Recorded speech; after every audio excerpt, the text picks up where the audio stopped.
अझ चाहिँ एउटा कुरा मेरो मनमा आयो है, very very profound, very profound, तर इट्स भेरी सिम्पल.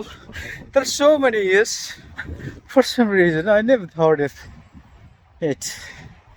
हेर्नुहोस् है त, हामी नन डुअल भनिन्छ नि, नन डुअल, अद्वैत अद्वैत भनिन्छ नि, भनेको सबै एउटै एउटै हो क्या.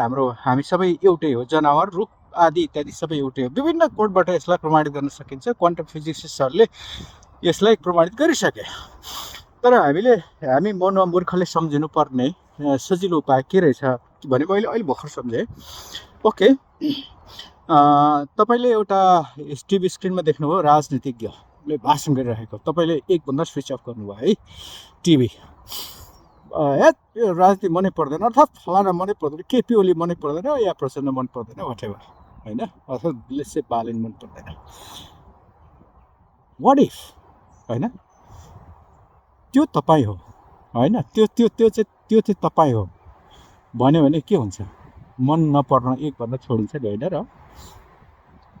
फर इक्जाम्पल, तपाईँले अब बाटोमा बसिरहेको मान्छेले तपाईँलाई, एउटा वृद्ध मान्छेले तपाईँलाई केही कुरा भन्यो, नराम्रो भयो, उसलाई तपाईँले मन परि भन्नुभयो, बुढो भएर पनि तेरो बानी सुध्रा छैन आदि.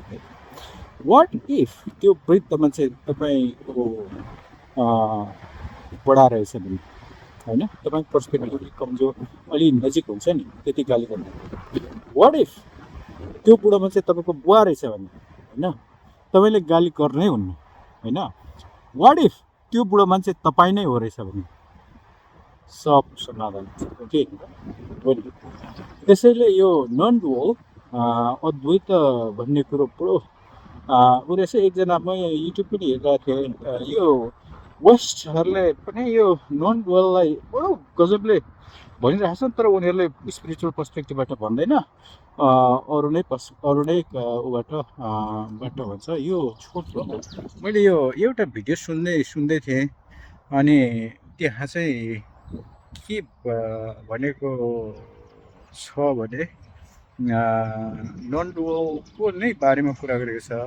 अनि तर यसरी भनेको छैन, मैले त्यो गर्दा ठ्याक्कै भनेर यसरी सक्छ, यसरी क्लिक हुन्छ बेला बेलामा.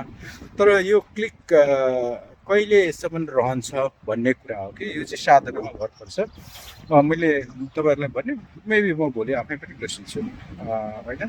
अब तपाईँहरूलाई त यो भिडियो सुन्दा सुन्दै पनि मार्न सक्नुहुन्छ, त्यति साह्रो यसले छुँदैन. त्यो छुने भनेको जति आफू खारिँदै जान्छ त्यति हो.